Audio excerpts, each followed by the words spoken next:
Bom dia a todos, bom dia a todas. É com satisfação que eu apresento o trabalho intitulado Eficiência Técnica nas Universidades Federais e Desenvolvimento Humano, uma análise DEA com correlação socioeconômica. Meu nome é Alan Pinheiro Monteiro, sou mestrando em Administração Pública da UFRA pela rede Profiab.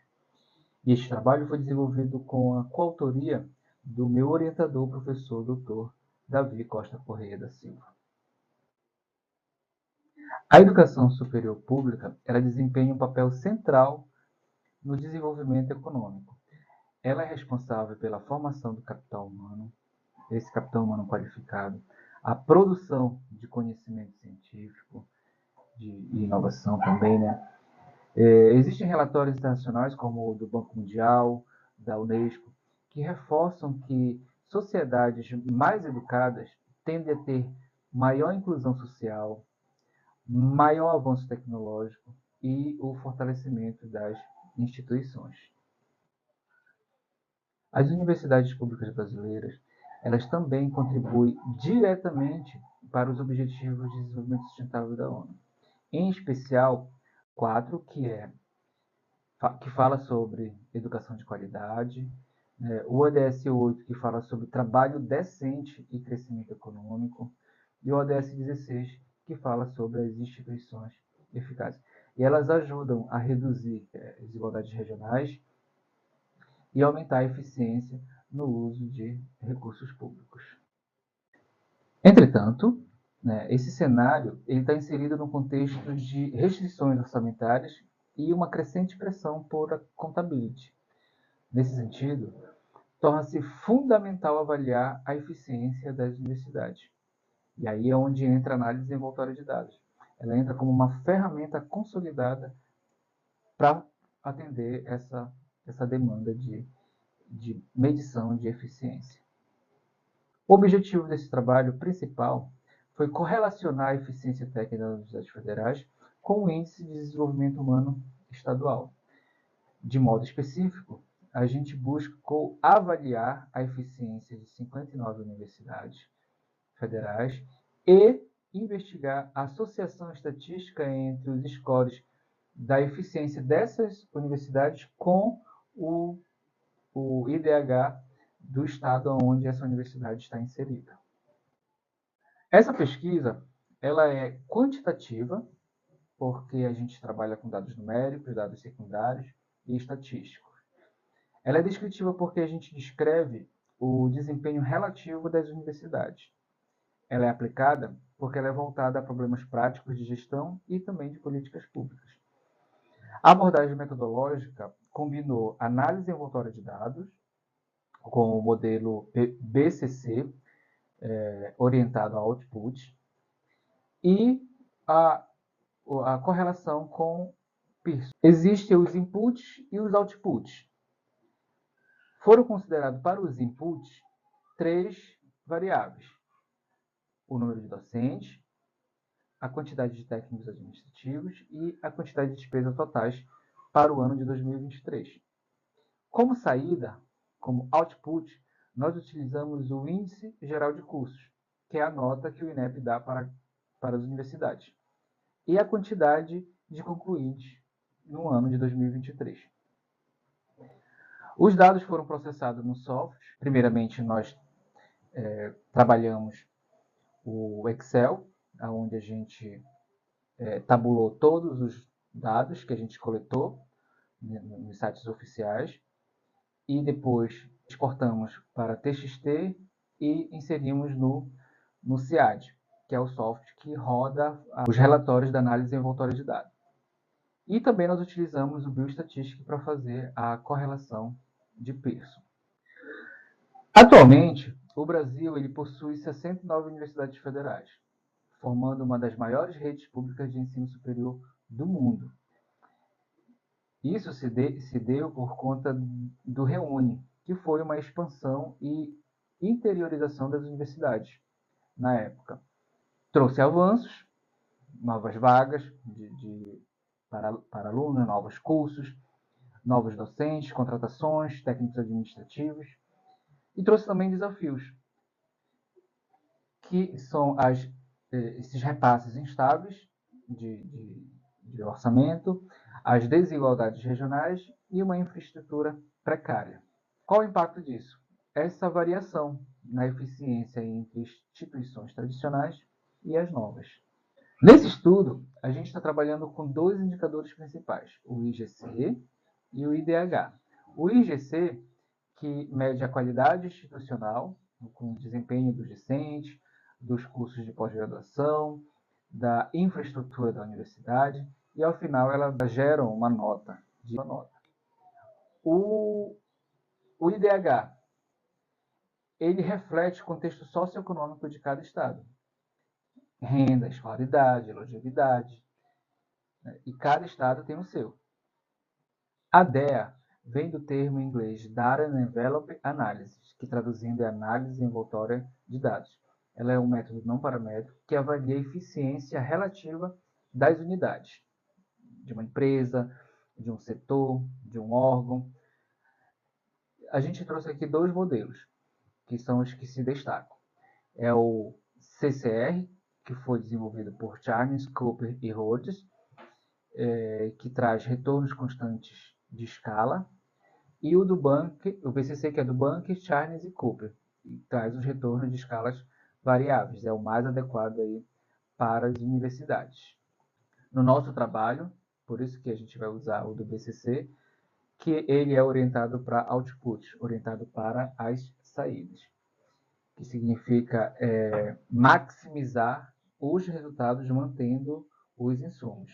Isso permite identificar os benchmarks e também identificar as margens de melhoria. Os benchmarks, que são aquelas universidades eficientes, que vão servir de referência para aquelas que não são eficientes, e as margens de melhoria, em que quantidade cada variável pode ser modificada para que a universidade se torne eficiente.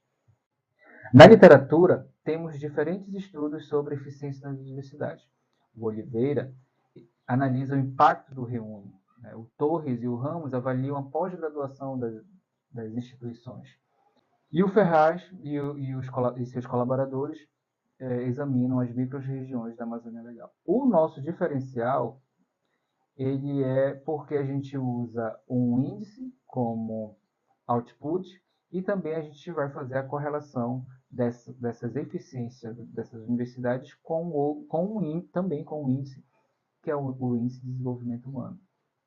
Neste trabalho, nós trabalhamos com 59 universidades. Não trabalhamos com as 69. 10 das universidades que a gente pesquisou, 10 delas não tinham os dados completos. Por esse motivo, nós optamos por excluí-las da nossa análise. Então, dessas 59 universidades, eu trouxe o print da tabela que a gente usa no nosso trabalho. Essa tabela, em azul, são as universidades eficientes. Em amarelo, são as que não alcançaram o score de eficiência, que é o número 1. Ficaram abaixo de 1. E dessas 59, 14 apresentaram o score 1, o score de eficiência. As 45 restantes não apresentaram, ficaram abaixo de 1. Então, isso confirma que ainda tem um grande desafio de transformar recursos públicos, recursos de mão de obra, recursos financeiros, recursos em resultados acadêmicos, em formandos, em notas de avaliação, no caso do nosso trabalho, e a relação com as restrições orçamentárias e a complexidade de gerenciar uma universidade, a expansão do Reúne trouxe avanços, né? Mas dá para a gente perceber, pelo menos com essas variáveis, que as desigualdades ainda persistem. Aqui eu trouxe a tabela mais ampliada das universidades eficientes, das 14 universidades eficientes. Aqui não é uma sequência, é um grupo de 14 universidades eficientes.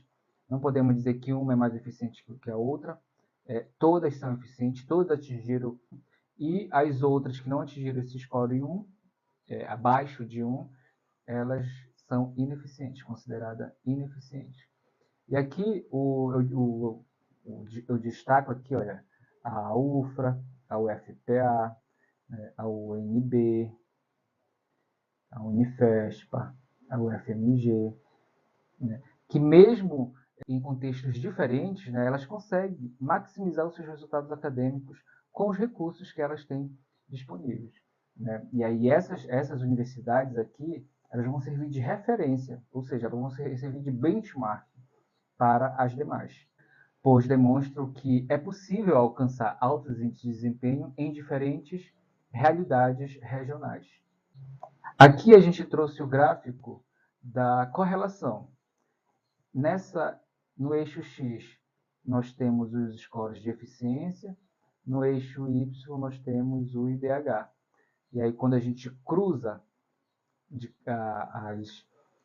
os scores de cada universidade com o IDH respectivo do seu estado, ele gera esse gráfico. Por exemplo, aqui, nessa eficiência, nesse eixo da eficiência, o número 1 está bem aqui.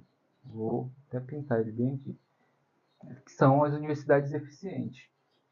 E aí a gente percebe que gerou um gráfico, tem aqui as fórmulas, onde diz que a correlação deu 0,27 e ela deu positiva. Positiva porque ela foi para cima. No entanto, esse 0,25 significa que é fraca, porque a correlação ela vai de menos 1 até 1. Esses dois extremos, quando o resultado dá 1 próximo de 1 ou próximo de menos 1, significa que a correlação é forte. Quando o resultado está próximo do zero, significa que é uma correlação fraca. O nosso resultado aqui deu 0,27. Uma correlação fraca. Podemos concluir que o IDH ele influencia, mas não determina a eficiência. Concluímos também que apenas 7,3% da variação é explicada pelo IDH. E existem também outras comparações de outros estudos que chegaram à conclusão também de correlação fraca em análise regional. Concluímos que todos os objetivos foram atendidos. Fizemos a avaliação da eficiência técnica das universidades através da análise envoltória de dados. Nós concluímos que 23% dessas universidades são eficientes, né, e que elas são referências para as outras universidades não eficientes, que elas são os benchmarks das outras universidades, que a maioria é ineficiente, né, mas que tem margens para melhoria, elas conseguem melhorar. Fizemos a correlação da eficiência com o IDH, deu positivo, no entanto, fraca. E as implicações práticas desse trabalho é fomentar a gestão universitária, e as políticas públicas adaptadas a cada realidade regional. E a contribuição é a integração da análise envoltória de dados e essa análise correlacional, que serve de subsídios para políticas mais eficientes e equitativas para a qualidade do ensino superior. Aqui estão nossas referências, todos os dados que a gente coletou das nossas variáveis, o resultado do CIAD, as nossas planilhas estão disponíveis no Zenodo, que é um repositório de dados e pesquisas de acesso aberto. Agradeço a atenção de todos e a oportunidade de compartilhar essa pesquisa no Congresso Internacional de Administração do ano de 2025. E aí eu espero que os resultados apresentados contribuam para o debate sobre eficiência e desenvolvimento no ensino superior público brasileiro. E eu fico à disposição para responder as dúvidas e dialogar com vocês no chat. Muito obrigado pela atenção.